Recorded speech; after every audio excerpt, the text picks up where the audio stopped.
aqui no nosso Jornal da Manhã, lembrando que também estamos no ar por imagens na internet e agora recebendo aqui nos nossos estúdios, a gente vai falar sobre inúmeros temas, reforma da Previdência, essa questão da liberação do FGTS. Está conosco o deputado federal, líder do Podemos na Câmara dos Deputados, ele é do Podemos de Goiás, José Nelto. Deputado, bom dia, muito obrigado pela visita e por conhecer aqui os estúdios da Jovem Pan.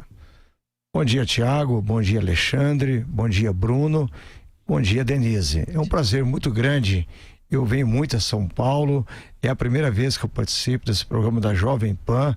Aliás, eu sou um assíduo telespectador do programa e sei da seriedade que é a Jovem Pan e o jornalismo sério que ela faz e transmite para todos os brasileiros. É uma honra poder participar pela primeira vez aqui.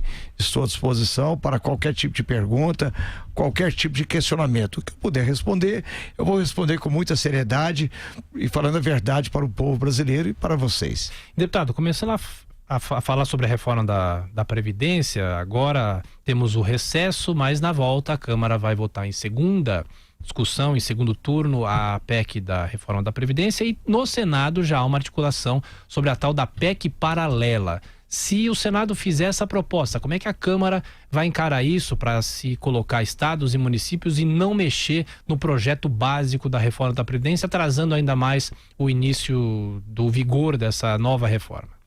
Tiago, a reforma da Previdência não foi a reforma que queria o presidente Jair Bolsonaro, não foi a reforma que queria o ministro Paulo Guedes, e nem a reforma propriamente da Câmara dos Deputados. É a reforma do povo brasileiro. Essa reforma agradou o povo brasileiro. Primeiro, não houve demissão, não haverá demissão de um servidor público. Segundo, não há corte de salários de servidores que estão trabalhando no serviço público e também corte de aposentadoria. Então ela foi muito bem pensada. Tivemos 4 meses de debate na CCJ, na comissão especial, e o relator da reforma, muito sensato, deputado Samuel Moreira. Esse texto foi o melhor texto produzido. Juntando com a MP do INSS, da fraude do INSS, nós iremos economizar 1,1 trilhão para a nação em 10 anos. Denise. Deputado, o senhor tem criticado essa polarização que se tem, né? A Câmara está chegando a um sucesso, aí um resultado importante na reforma, mas o senhor critica inclusive a posição do presidente Bolsonaro em alguns aspectos. Em que medida isso pode atrapalhar a agenda do governo no Congresso? Porque não é só a reforma da Previdência, né? Se espera muito mais. Nós temos a MP de Liberdade Econômica, nós temos agora uma posição separada do Congresso em relação à reforma tributária, pacote anticrime. Então eu queria saber como é que o senhor vê a situação, a condição política que temos hoje no Brasil. Denise, esse Congresso é um Congresso reformista. Eu vejo a vontade muito grande dos líderes partidários e do próprio Congresso, porque a sociedade exige reformas. Agora, o presidente da República eu tenho criticado, e embora já me tornei amigo dele, já converso com ele, discuto com ele, acho que a pauta nossa não tem que ser pauta ideológica, pauta de costumes, discutir bijuteria. Nós temos que discutir a reforma econômica. Essa é a grande pauta brasileira. Nós temos 13 milhões ou 14 milhões de desempregados no Brasil, pais de família passando dificuldade, mães passando dificuldade. Então o Congresso tem que debruçar nessa grande pauta econômica. Então o presidente da República, ele é o líder maior. Ele não pode dividir a nação, ele tem que unir a nação e conversar com o Congresso Nacional, dialogar, até porque aquela velha política do toma lá, dá cá, isso acabou. Agora, eu sou da boa política, da conversa, do diálogo, é conversando que a gente acha um bom termo para o Brasil. A reforma tributária, esta é uma grande reforma, nós temos que fazer a reforma tributária, embora seja, Tiago, a reforma mais difícil que tem. Por quê? Ela é um cobertor curto. Você puxa ela, você encobre a cabeça e descobre os pés. E também, quem é que vai ganhar e quem é que vai perder com a reforma tributária? O Estado vai perder? O Estado quer perder? Nenhum Estado vai aceitar perder. O município querem perder? Não. A União vai perder receita? Não. Aí você vai colocar na reforma tributária, mexer no bolso do contribuinte? Então é uma reforma muito difícil. Nós temos 3 propostas, praticamente 2. Uma do Baleia Rossi, que é aqui o líder do MDB, é uma reforma que está sendo elogiada por vários analistas, por vários economistas. Nós temos a do Raul, que está no Senado, e agora eu espero chegar lá a proposta do governo, que ainda não chegou. E a volta da CPMF, que muita gente está propondo, inclusive parece que o governo quer alguma coisa que não seria CPMF, mas alguma coisa parecida, só com outro nome. O governo não quer colocar essa palavra CPMF, ela é muito desgastada, Denise. Mas o tipo de cobrança seria mesmo. Sim, seria mesmo, seria sobre as transações bancárias. Financeiras. Seria essa a reforma que o governo quer. Agora nós temos que simplificar a máquina arrecadadora do Brasil. O fisco é muito oneroso para o Brasil, corrupto, fisco federal, os estaduais e mesmo os municipais. Então você tem que diminuir aí uma série de impostos, de 10 a 12 impostos, e simplificar. Por exemplo, o modelo americano, que é o táxi, né? O táxi lá, o modelo americano, ele pode ser adotado? Pode ser adotado. Agora, é preciso que haja um debate no segundo semestre, como houve o debate da reforma da Previdência no primeiro turno agora. O segundo turno, eu acredito, dia 9, nós entregaremos ela para o Senado da República. Bruno, o Alexandre está aqui também, desculpa. Deputado, bom dia. Tem uma entrevista do senhor que eu queria que o senhor confirmasse se é verdadeira ou não, que o senhor criticou a definição em R$500 do saque do FGTS. E o senhor disse até nessa entrevista aqui que iria propor o valor de R$1.000 para esse saque. Primeiro eu queria dizer se essa proposta é verdadeira mesmo, segundo um site que veiculou, e segundo, sendo verdadeira, o Ministério da Fazenda, ontem mesmo nós falamos aqui no Jornal da Manhã, estabeleceu alguns critérios estabeleceu e nos explicou aqui alguns critérios para estabelecer o valor de R$500. Um dos critérios foi que a maior base de trabalhadores, o maior número de trabalhadores estariam dentro dessa faixa, ou seja, o valor do FGTS a ser sacado estava ali algo em torno até R$500. Quais foram os critérios que o senhor utilizou para chegar a esse valor de R$1.000? Bruno, a sua pergunta ela é importante e pertinente aqui. O papel do parlamento é discutir com a sociedade. O governo manda uma proposta para o parlamento e o parlamento apresenta a proposta, leva para o debate a participação da sociedade civil organizada. Nós vivemos um momento de economia febril. Essa é a realidade. Nós estamos aqui verdadeiramente no fundo do poço. R$500 é a solução, R$1.000 é a solução. Nós temos que achar uma solução para tirar esse paciente, que é o trabalhador, a economia que está febril, um antitérmico. Por isso eu apresentei a proposta, é verdade, eu assumo o que eu faço. Agora nós vamos achar um meio termo. Se esta é a saída, a equipe econômica do presidente Michel Temer apresentou uma que colocou e irrigou o mercado com 43 bilhões na época. Hoje a previsão é de 35 bilhões. Então nós apresentamos uma proposta e vamos discutir a proposta e acharmos um bom termo no parlamento brasileiro. Tá, mas para a definição desse valor de R$1.000, quais foram os critérios que o senhor utilizou para chegar até esse valor? Olha, é colocar mais dinheiro na economia. Nós preocupamos sim com a economia está fraca, o desemprego é muito grande. Você não queira saber os sofrimentos que nós estamos passando, o pedido de emprego, a economia não cresce e ela precisa de crescer. Então eu entendo que esse valor de R$700, R$500, é importante que tem que ter dinheiro e tem que ter um debate no parlamento brasileiro. Quais seriam as medidas de política econômica que o senhor sugeriria ao Ministério da Fazenda, por exemplo, para aquecer a economia? Porque no caso do FGTS, enfim, é uma coisa pontual que não vai resolver o problema econômico. O Estado brasileiro é muito intervencionista, há muita regulação, a tributação é muito alta, existe o sistema tributário é um manicômio. O que o senhor pensa a respeito dessas questões para efetivamente resolver o problema econômico que não passe por intervenção sistemática do Estado? Bruno, essa é uma grande pergunta aqui. Nós queremos uma solução, essa é a solução para atender um paciente febril. É a realidade, ela é momentânea. Então você tem que, na economia, você tem que ter um projeto.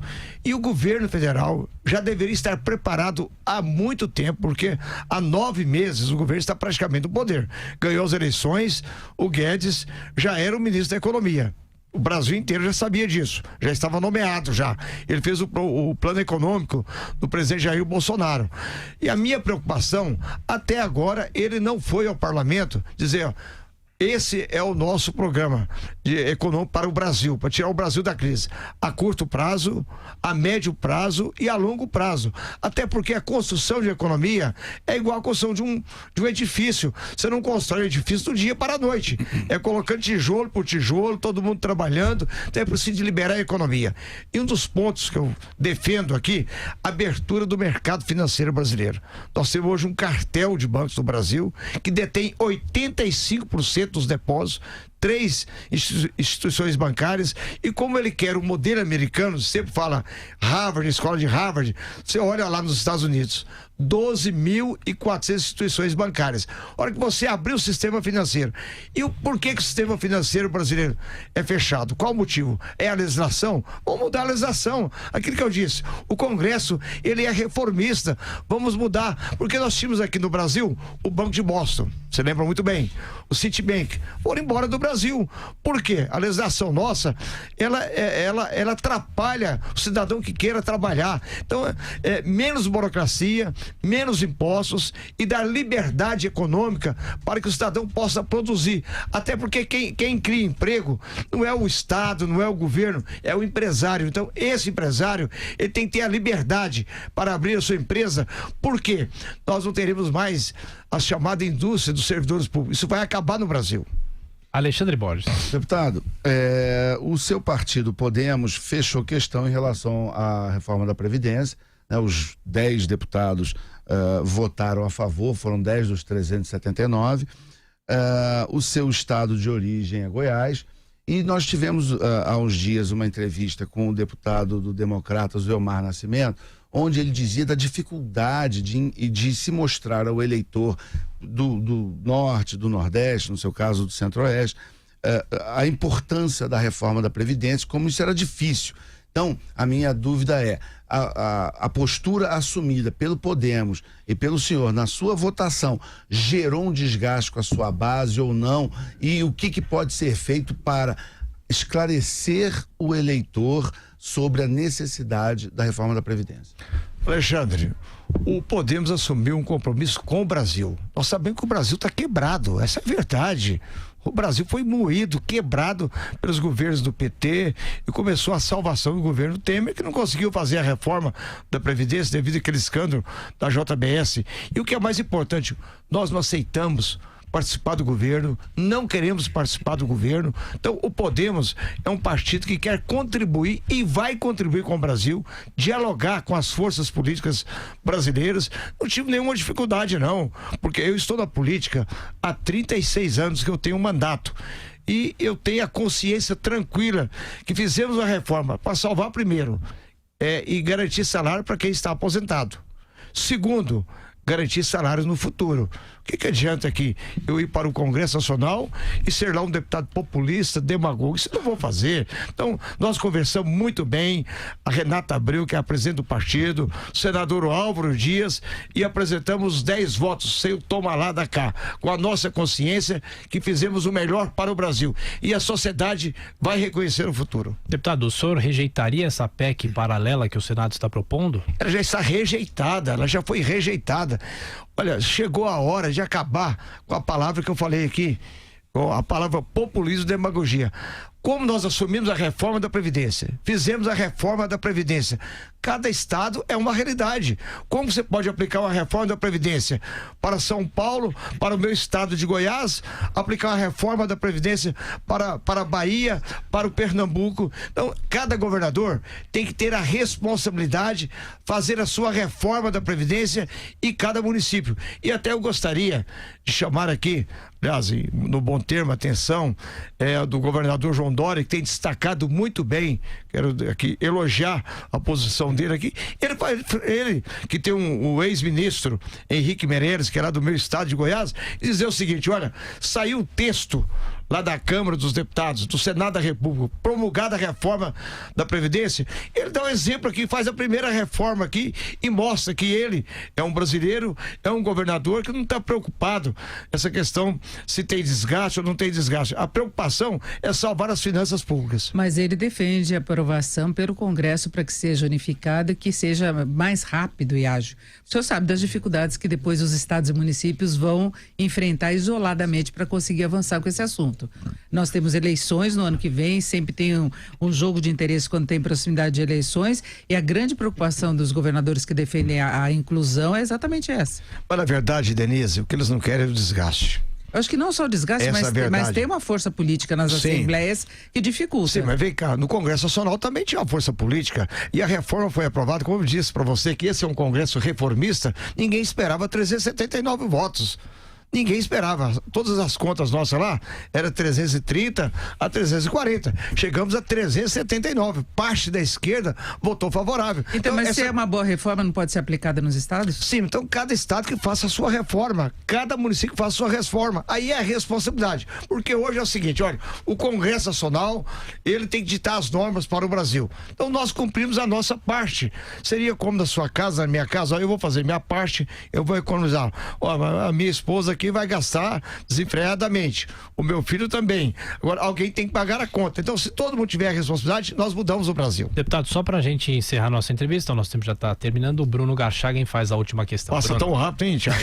Não tem jeito. Deputado, sobre esse aspecto que o senhor, essa afirmação que o senhor fez de ser um Congresso reformista, esse elemento, essa característica desse Congresso ser reformista é por conta da situação econômica do país, por conta da situação das finanças do Estado brasileiro, ou é a forma do presidente da República, Jair Bolsonaro, de se relacionar com o Congresso, diferentemente de outros presidentes que intervinham, que faziam uma série de medidas e até essa coisa do toma lá da cá de forma negativa, ou seja, o que pesou mais para esse Congresso ter essa feição agora? Bruno, eu sou um político muito sincero, eu falo o que eu sinto, não tenho medo de tomar posições, até porque o político tem que ter coragem de tomar posição, ele não pode ficar em cima do muro.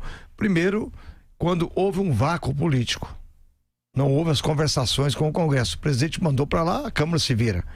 E a Câmara está sendo muito bem conduzida pelo presidente Rodrigo Maia. Temos conversado muito. Então nós avançamos. E segundo, pela postura do presidente também. Então eu tenho que ser muito sincero que acabou esse negócio do toma lá da cá. O presidente pode conversar muito, falar algumas palavras impróprias, criar problema para ele mesmo aqui, mas eu tenho que reconhecer publicamente o ministério dele é um ministério de homens honestos. Até agora eu não tenho nenhum reparo contra a questão da honestidade. Eu quero aqui deixar bem claro para todo o Brasil. Agora, evidentemente, nós estamos preparados. Se não fizer as reformas, nós começamos a tocar a reforma da Previdência, aí vem o sistema financeiro, nós não vamos parar. Nós não podemos parar mais. A sociedade exige uma nova postura política no Brasil. E esse é o novo Congresso brasileiro.